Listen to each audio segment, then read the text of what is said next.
The morning sun, a seemingly benevolent orb, cast a golden glow upon the manicured lawns of Willow Creek, yet even its warmth felt slightly off, a touch too intense, hinting at the simmering heat to come. A breeze, light and fragrant with the scent of lavender from the bushes lining my porch, whispered through the air, but it carried an unsettling restlessness, making the delicate purple stalks sway with a nervous energy, not a gentle dance. I, Daniel Thompson, sat on my porch swing, a steaming mug of black coffee warming my hands. The bitterness should have been a welcome counterpoint to the week's exhaustion, a prelude to a much-needed day of rest. But a subtle unease clung to me, a lingering residue from her. My gaze drifted to the sleek, crimson Ferrari parked in my driveway. It was a magnificent machine, a testament to years of relentless work. But today, even its polished surface held a blemish, a faint, almost invisible scratch near the front bumper, a souvenir from a previous encounter with the neighborhood's self-proclaimed queen bee. Old Tom, across the street, watered his rose bushes with a forced diligence, his eyes occasionally darting towards my house, a mixture of sympathy and apprehension in his gaze. Mrs. Linda, usually so cheerful, walked her fluffy white poodle with a hurried pace, her usual smile replaced with a tight, strained expression. Even the Jackson kids, normally boisterous on their tiny bikes, whispered and pointed towards the end of the street, their giggles laced with a nervous energy. Everything was almost perfect, a meticulously crafted illusion of serenity, waiting to be shattered. The air itself seemed to hum with anticipation. I take another sip from the coffee. A strange, metallic aftertaste lingers in my mouth. A fleeting image flashed through my mind. Karen Whitmore, not as the harridan she was now, but as the former city council president, a woman of power and influence, her smile sharp and commanding. She had held court in this very neighborhood, her pronouncements law. But that power had crumbled, exposed as a carefully constructed facade built on a foundation of deceit. The scandal, the public humiliation, my inadvertent role in uncovering her carefully concealed corruption, it had all left a bitter taste, not just for her, but for the entire community. A debt of vengeance, I knew, was still outstanding. The rhythmic click of heels on the pavement, sharp and insistent like the hooves of a war horse approaching, cut through the manufactured calm. It was a sound I knew all too well, a sound that heralded trouble. At the end of the street, a figure emerged, a silhouette against the rising sun, growing larger with each purposeful stride. Karen. Even from a distance, her form was unmistakable. A tightly fitted, outrageously pink dress that strained against her ample frame, a face perpetually twisted into a scowl, accentuated by a small, almost forgotten scar on her forehead, a memento from the day her world had come crashing down. In her hand, she clutched a stack of papers, fraudulent documents no doubt, and a menacingly red pen, wielded like a weapon. Her eyes, as she drew closer, were not just angry, they were filled with a cold, calculated fury, a promise of the chaos to come. The air thickened, the false peace shattered completely. The war drums were silent no more. The predatory click of her heels ceased as Karen stopped before my porch, her chest heaving, less from exertion and more from barely contained rage. The papers in her hand trembled, not with weakness but with the force of her grip. "Daniel Thompson," she barked, her voice grating like metal on metal. "Get down here, now." I raised an eyebrow, taking a deliberately slow sip of my coffee, the metallic tang still lingering. "Good morning, Karen," I replied, my voice deceptively calm, the very picture of casual indifference. "To what do I owe the pleasure?" "Don't play coy with me," she snapped, waving the papers in my face. They were, as I suspected, a hastily assembled collection of nonsense, official-looking seals crudely forged, headings typed in a font I recognized from a free website. The new neighborhood ordinance. Section 4, subsection B.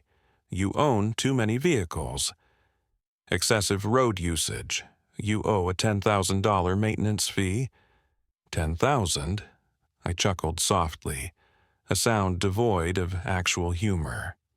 Quite a precise figure. And this ordinance, is it new? I seem to recall attending every neighborhood association meeting, and I don't remember this being discussed. Karen's face flushed, a mottled red spreading across her cheeks. It's a provisional amendment, passed by emergency decree, she declared, her voice rising in pitch. I am the authority here, and I say you owe it. Authority, Karen?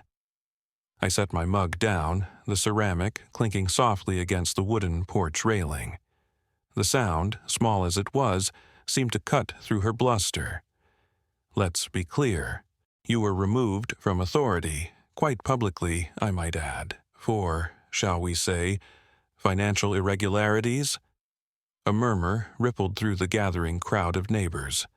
Tom, across the street, stopped pretending to water his roses and stared openly. Mrs. Linda's poodle yipped, as if sensing the shift in power. I reached into my pocket and pulled out my phone, scrolling through a few images. Speaking of financial irregularities, I continued, holding up the screen to display a photograph. A grainy image of Karen accepting a large, unmarked envelope from a known developer, taken just months before her downfall. Recognize this, Karen? Or perhaps this? I swiped to another image, a printout of a bank statement showing a suspiciously large deposit coinciding with the approval of a controversial zoning permit. Karen's carefully constructed facade of authority cracked. Her eyes darted nervously between the phone and the increasingly hostile faces of the neighbors.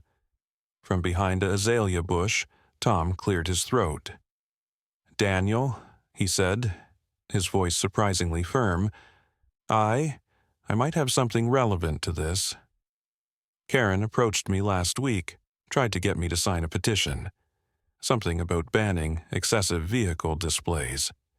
I refused, but she was quite insistent.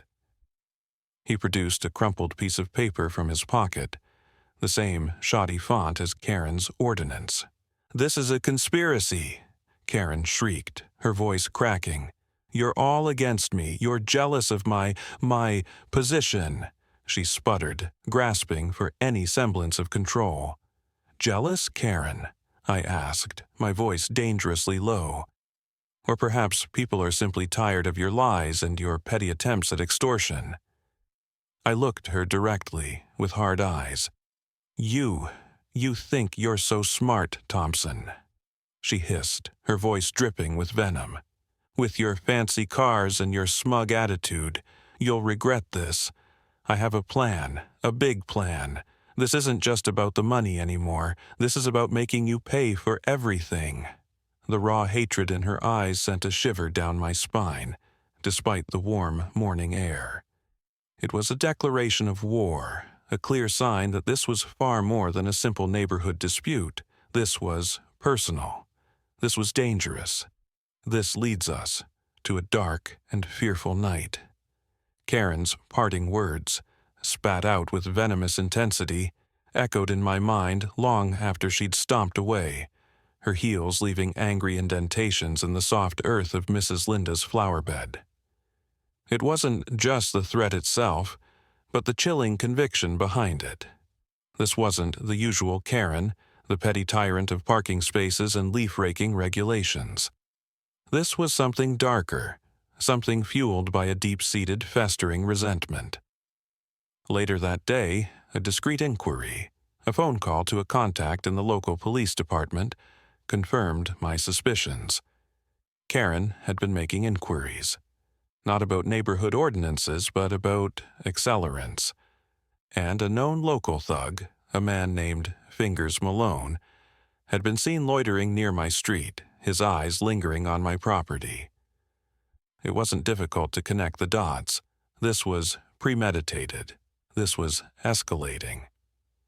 That night, Karen paced her living room, a cramped, cluttered space that reeked of stale perfume and desperation.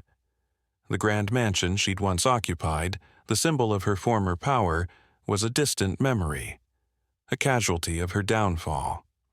On her coffee table lay a gasoline can, a box of matches, and a carefully crafted document, a fake complaint from a fictitious neighbor alleging that my Ferrari was a fire hazard and a public nuisance. This would be her alibi, her twisted justification for what she was about to do. "He thinks he's so untouchable," she muttered, her voice a raspy whisper. "He thinks he can humiliate me and get away with it. He'll learn. He'll all learn." A twisted smile stretched across her lips, reflecting the flickering light of the television, which was ironically showing a news report about a recent arson case. The attack came just after 3 a.m. I was jolted awake not by the smell of gasoline, as I'd later expect, but by a sharp, metallic thud from downstairs. My heart leaped into my throat. It wasn't the sound of a branch falling, or a raccoon rummaging through the trash. It was the unmistakable sound of forced entry. I crept out of bed, grabbing the heavy iron poker I kept by the fireplace, a precaution I'd taken after Karen's escalating threats. The air in the hallway was thick with the acrid stench of gasoline. As I reached the top of the stairs, I heard a muffled curse, followed by the sound of shattering glass. Peering down, I saw a shadowy figure, Fingers Malone, his face obscured by a dark bandana, smashing the window of my workshop, which was adjacent to the garage where the Ferrari was parked. He was pouring gasoline onto the floor, the liquid spreading rapidly, reflecting the moonlight in a sickening, oily sheen. "Hey!" I shouted, my voice hoarse with adrenaline. Malone looked up, startled, his eyes wide with surprise. He fumbled for something in his pocket. A lighter, I realized with a sickening lurch of my stomach. I charged down the stairs, brandishing the poker. A brief, brutal struggle ensued. Malone was stronger, but I was fueled by a desperate, primal rage. I managed to land a blow on his arm, forcing him to drop the lighter, but he retaliated with a vicious punch to my ribs, sending me sprawling to the floor, gasping for breath. Suddenly, a new voice cut through the chaos. "That's enough, Fingers." It was Karen, standing at the entrance to the garage, her face illuminated by the flickering flames that were now licking at the Ferrari's hood. She held the box of matches, a triumphant, almost manic grin on her face. The gasoline-soaked rag she'd tossed onto the car had ignited, the fire spreading with terrifying speed. The heat intensified, the air filled with the acrid smell of burning rubber and paint. The fire alarm blared, a deafening shriek that was soon joined by the screams of my neighbors, awakened by the commotion. Mrs. Linda's poodle howled in terror. My mind, initially paralyzed by shock, snapped into focus. This wasn't just about the car anymore. The fire was spreading, threatening to engulf the entire house, endangering not just my life, but the lives of my neighbors. Ignoring the throbbing pain in my ribs, I scrambled to my feet. "Get out!" I yelled to Malone, who was still cowering on the floor, his bravado evaporated. "Get out of here!" He didn't need a second invitation. He scrambled to his feet and fled, disappearing into the night. I turned my attention to the immediate danger. Grabbing a fire extinguisher from the wall of the workshop, a precaution I'd always taken, a testament to my inherent preparedness, I aimed it at the base of the flames, desperately trying to contain the blaze. But it was too little, too late. The fire had taken hold, fueled by the gasoline and the highly flammable materials in the workshop. My priority shifted. "Everyone out!" I shouted, running towards the houses of my neighbors, banging on doors, pulling people from their beds. "Fire! Get out! Get out!" Only, after ensuring that everyone was safely evacuated, did I finally allow myself to focus on the burning inferno that was once my prized Ferrari. Pull out the phone. My hand, though shaking, found my phone. "This is Daniel Thompson," I said, my voice remarkably calm, a chilling contrast to the raging fire before me. "I need fire and police at my address, immediately." "This is not just arson," I added, my voice hardening with steel. "This is attempted murder, and I know exactly who's responsible." The transition to the next phase, the legal battle and its consequences, was now inevitable. The line had been crossed. The game had changed. The night air, thick with smoke and the acrid stench of burning metal, was suddenly pierced by the wail of sirens. Red and blue lights flashed, painting the scene in a grotesque, strobe-like effect. Within minutes, fire trucks and police cars screeched to a halt in front of my property, the firefighters immediately tackling the blaze while the officers moved with practiced efficiency to secure the area. I pointed towards Karen, who was standing frozen, mesmerized by the inferno she had created. A strange mixture of triumph and terror in her eyes. "Her," I said, my voice raspy from smoke inhalation. "She did it. She set the fire." Two officers approached Karen, their faces grim. One of them, Officer Miller, a veteran of the force, looked at me with a mixture of recognition and respect. "Mr. Thompson," he said, his voice surprisingly calm, "are you all right? Who the hell would dare to do something like this to the city council president?" The words hung in the air, the irony almost palpable. The crowd that had gathered, my neighbors wrapped in blankets and bathrobes, gasped. Whispers erupted, spreading like wildfire through the stunned onlookers. "City council president? He's the—" Karen, jolted out of her trance, finally seemed to realize the magnitude of her situation. Her carefully constructed facade of arrogance crumbled, replaced by a look of sheer panic. "Wait, what?" she stammered, her voice hoarse and trembling. He's lying. This is a setup. I was just enforcing neighborhood regulations." I didn't give her a chance to spin her web of lies. "I have security camera footage," I said, holding up my phone. "It shows everything, her pouring the gasoline, lighting the match, standing there and watching it burn." The video, clear and damning, played on the small screen. Officer Miller nodded, his expression hardening. "Mrs. Whitmore," he said, his voice now devoid of any warmth, "you are under arrest for arson, reckless endangerment, and destruction of property. You have the right to remain silent." As the handcuffs clicked around Karen's wrists, she finally broke. "No, this is a mistake. You'll all pay for this. I'll sue you. I'll sue all of you." Her screams echoed in the night, a pathetic counterpoint to the crackling of the dying flames. But even as she was being led away, a chilling thought struck me. Karen, despite her bluster, was not a sophisticated criminal. The speed with which she had escalated, the resources she had acquired, it suggested something more. And then came the news, delivered by Officer Miller the next morning. Karen had been released on bail. A surprisingly high bail, easily met. Someone had helped her. Someone with resources. Someone with a motive. The following days were a blur of legal consultations, police interviews, and insurance claims.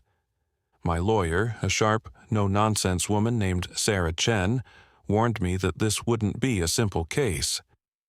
"Karen has retained Mark Reynolds," she said, naming one of the city's most ruthless and expensive defense attorneys. "He's known for bending the rules, sometimes breaking them, and he has connections." The connections soon became apparent. Witnesses started to recant their statements. The original security footage miraculously developed technical glitches. Rumors began to circulate, painting me as a vengeful ex-lover, a ruthless businessman who had framed Karen to seize her property. The local media, fueled by anonymous leaks, began to question my credibility. The threats started subtly. Anonymous phone calls, heavy breathing on the other end of the line. A dead rat left on my doorstep. Then, one evening, my wife, Sarah, introduced now to add emotional depth, received a text message. "Watch your back. Accidents happen." It was accompanied by a picture of our daughter, Emily, playing in the park. The fear was palpable. It was one thing to fight a legal battle, to defend my property. It was another thing entirely to fear for the safety of my family. But I knew with a chilling certainty that backing down was not an option. Karen and whoever was backing her wanted me to break. They wanted me to surrender, and that was the one thing I would never do. This sets a stage of a high tension of court. The courtroom was packed, a suffocating atmosphere of hushed anticipation hanging heavy in the air. The scent of old wood and nervous sweat mingled, creating a uniquely unpleasant aroma. I sat at the plaintiff's table, my lawyer, Sarah Chen, beside me, her expression calm but determined. Across the aisle, Karen sat with Mark Reynolds, her high-priced lawyer. She wore a demure, almost saintly white dress, a stark contrast to the fiery red of her personality. It was a calculated move, a pathetic attempt to portray herself as the victim. Reynolds, a man known for his theatrical flair and his ability to twist facts, began his defense with a flourish. He painted Karen as a concerned citizen, a pillar of the community, who had simply been trying to enforce neighborhood regulations. He presented the complaint she had fabricated, calling it evidence of my Ferrari's supposed danger. He called witnesses, neighbors who, under oath, suddenly developed hazy memories or outright contradicted their previous statements. One by one, he chipped away at my case, building a narrative of a vengeful, unstable man, me, persecuting an innocent, well-meaning woman. The turning point came when Reynolds called Fingers Malone to the stand. Malone, looking surprisingly clean-cut in a borrowed suit, testified that I had hired him to damage my own car, to collect insurance money. He claimed I'd offered him a substantial sum, and that Karen had merely stumbled upon the scene and tried to stop him. It was a blatant lie, a carefully constructed fabrication, but delivered with a practiced sincerity that made it disturbingly believable. My heart sank. I could see the jurors, their faces etched with doubt, buying into Reynolds' narrative. Sarah whispered to me, her voice tight with concern, "We're losing them, Daniel. We need something concrete, something undeniable." Just as Reynolds was about to deliver his closing arguments, a figure unexpectedly entered the courtroom. It was Tom, my neighbor, the one who had initially seemed hesitant, even fearful. He walked with a newfound confidence, his shoulders squared, his gaze unwavering. "Your Honor," Tom said, his voice clear and strong, "I have something to say. Something I should have said earlier." Reynolds objected, of course, citing procedural rules, claiming that it was too late to introduce new evidence. But the judge, a stern, no-nonsense woman named Judge Thompson, no relation, overruled him. "Let the man speak," she said, her voice sharp with authority. Tom took a deep breath. "I was afraid," he admitted. "Karen threatened me. She threatened my family. But I can't stay silent anymore." He reached into his pocket and pulled out a small digital recorder. "I recorded our conversation," he said, "the one where she tried to get me to sign that fake petition, and I recorded something else, something she said after Mr. Thompson confronted her, the day before the fire." He pressed play. Karen's voice, unmistakable and filled with venom, filled the courtroom. It was a recording of her saying, "He wants a war, and he's going to get it no matter what I will. I'll make sure he loses everything, even if it's the last thing I do." She says to herself after the recording, "Fool, he has no idea." A gasp swept through the courtroom. Karen's face turned ashen. Reynolds, for the first time, looked genuinely shocked.